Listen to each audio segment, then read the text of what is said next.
Most people think office buildings are some of the safest places you can be.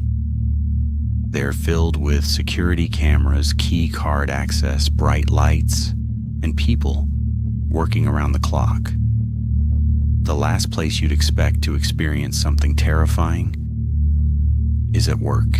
But sometimes, there are places where the employees quietly follow certain unwritten rules. Rules that new hires don't know. And sometimes, learning those rules comes at a terrible cost. June 2018, Mumbai, Maharashtra, India. Mumbai is India's largest city, a sprawling metropolis of more than 20 million people. It's the financial capital of the country, packed with towering office buildings where thousands of people work late into the night. For many employees, staying at the office until 8 or 9 in the evening is completely normal. That's where this story happened. In June 2018, a new woman joined the company where I worked. We had the same job title, so we naturally spent a lot of time together during training and lunch breaks. She was friendly, easy to talk to, and seemed like a completely normal person. Nothing about her suggested she'd ever experienced anything unusual. One afternoon, a group of us were sitting in the cafeteria during our break. Somehow the conversation drifted toward paranormal experiences. I've always enjoyed hearing true ghost stories, so I started sharing a few strange experiences I'd heard over the years. Everyone at the table seemed interested, everyone except her. As I continued talking, I noticed she'd gone completely quiet. The color slowly drained from her face. She wasn't laughing anymore. She wasn't even listening to the rest of the conversation. She just stared down at her coffee cup. A few seconds later, she quietly stood up, mumbled that she needed to get back to work, and walked away. The whole thing felt strange. Later that afternoon, I found her by herself and asked if everything was okay. She smiled politely, but it was obvious something was bothering her. Finally, she sighed and said, "I don't like hearing stories about ghosts." I apologized, thinking maybe the topic simply made her uncomfortable. But then she added, "It's because I saw something once. Something about the way she said those words made me stop talking. She wasn't trying to scare anyone. She wasn't smiling. She wasn't telling a campfire story. She looked like someone remembering the worst day of her life." After a long pause, she began. Before joining our company, she'd been hired by one of the largest multinational corporations in Mumbai. It was exactly the kind of office you'd imagine. A massive glass building, multiple floors, hundreds of employees, teams working different shifts 24 hours a day. It was her very first day. Most of it was spent meeting coworkers, completing paperwork, and attending orientation. Everything had gone smoothly. By the end of the day, she was excited. She felt like she'd landed a great job. Around 7:30 that evening, she packed her bag and headed toward the elevators. Then she suddenly remembered she still had a few important hiring documents she was supposed to leave with human resources. The HR department was located one floor below her team's office. It'll only take a minute, she thought. So she pressed the elevator button and went downstairs. The moment the elevator doors opened, she noticed something different. The floor was almost empty. Not completely deserted, just unusually quiet. Only every few rows of ceiling lights were turned on. The rest of the office sat in shadow. If you've ever stayed late inside a large corporate office, you know exactly what that feels like. Long hallways, endless rows of empty cubicles, computer screens asleep, office chairs sitting perfectly still, the soft hum of the air conditioning echoing through the silence. It almost feels like the building itself is breathing. She looked around. There wasn't a single employee in sight. Even the security guard who usually sat near the entrance wasn't there. She assumed he'd stepped away for a minute, so she walked inside. The HR desks were easy to find. She placed the documents neatly on the manager's desk. Her last task of the day was finished. She turned around, ready to head home. Then another thought crossed her mind. Her commute back to Versailles would take well over an hour. It would probably be a good idea to use the restroom before leaving. Without giving it another thought, she started walking as she made her way down the long central hallway. She called her husband. The conversation was completely ordinary. They talked about her first day, the people she'd met, how big the office was, what time she'd be home. Nothing felt unusual, nothing felt wrong. She walked past dozens of empty cubicles. The overhead lights cast long shadows across the carpet. Every now and then, the air conditioning vents made a faint clicking sound. Otherwise, the entire floor was silent. She eventually reached the end of the hallway. The restroom door was only a few steps away. Still talking to her husband, she smiled and said, "I'm at the restroom. I'll call you back in just a minute." She ended the call, slipped her phone into her pocket, placed one hand on the cold metal handle, and slowly pushed the door open just a few inches. She looked inside and instantly wished she hadn't. Her entire body locked in place. She couldn't breathe, she couldn't move. For a moment, it felt like time had completely stopped. Sitting on top of the long counter above the sinks was a woman. She was dressed entirely in white. At first, my coworker couldn't tell if it was a hospital gown, a dress, or a sari. All she knew was that it was completely white. Long black hair hung over the woman's face, hiding every feature.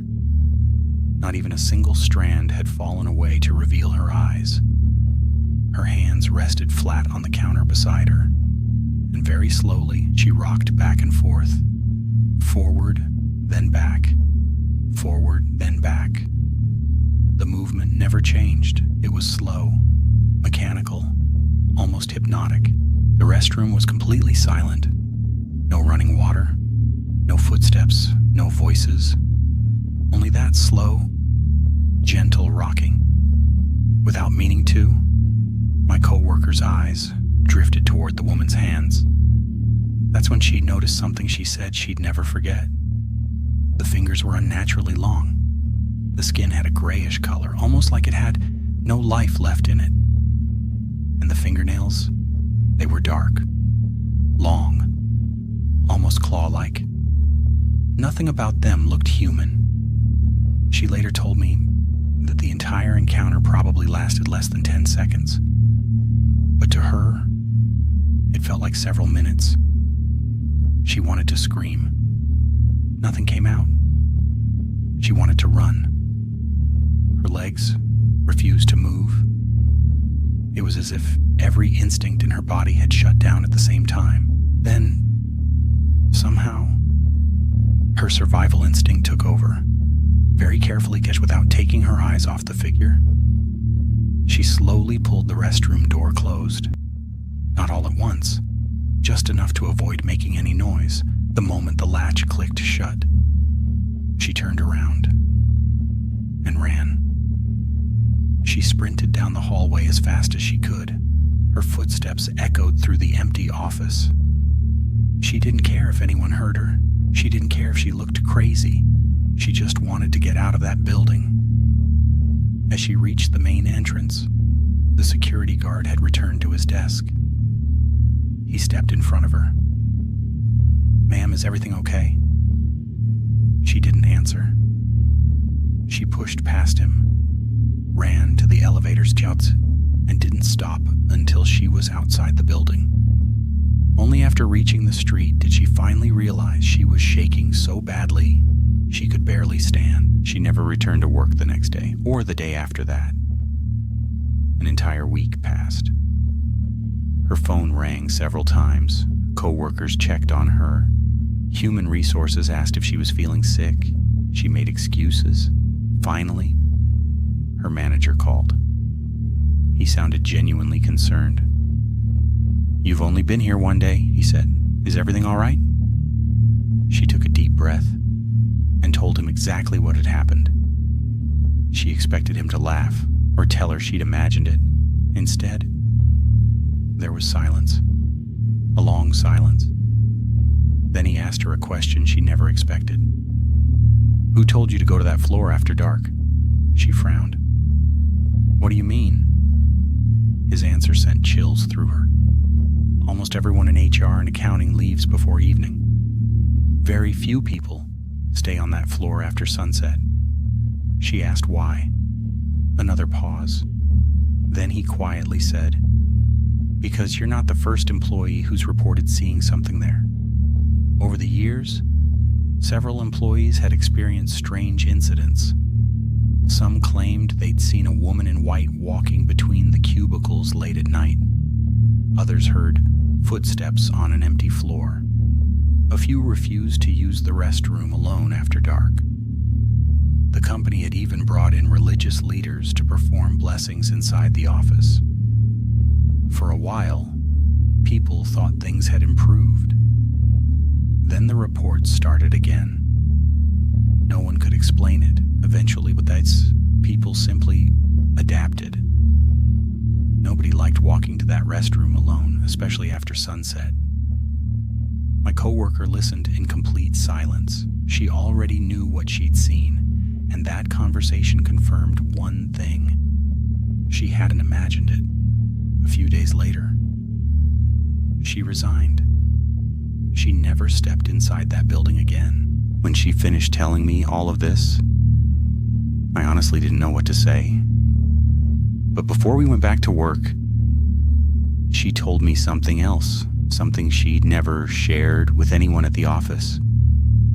She said strange experiences had followed her for most of her life.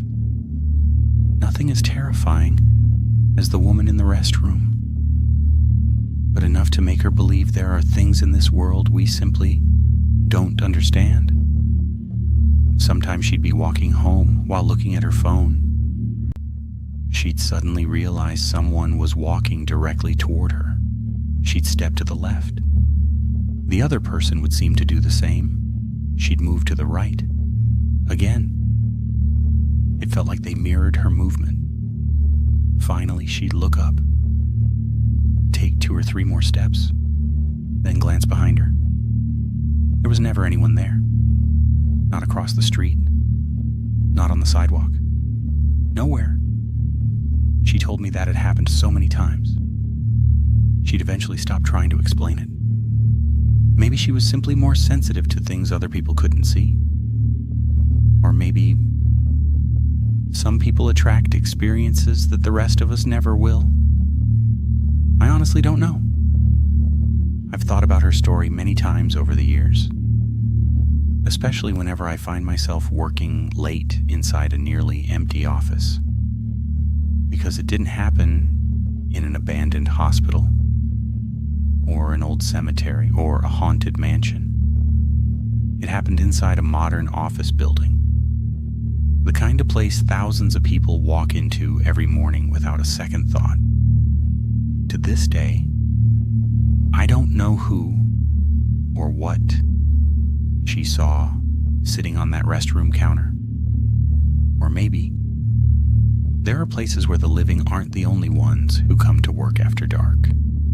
And if you ever find yourself alone in a quiet office, walking toward a restroom at the end of a long, empty hallway, and something inside tells you to turn around, don't ignore that feeling. Sometimes your instincts notice things your eyes haven't seen yet.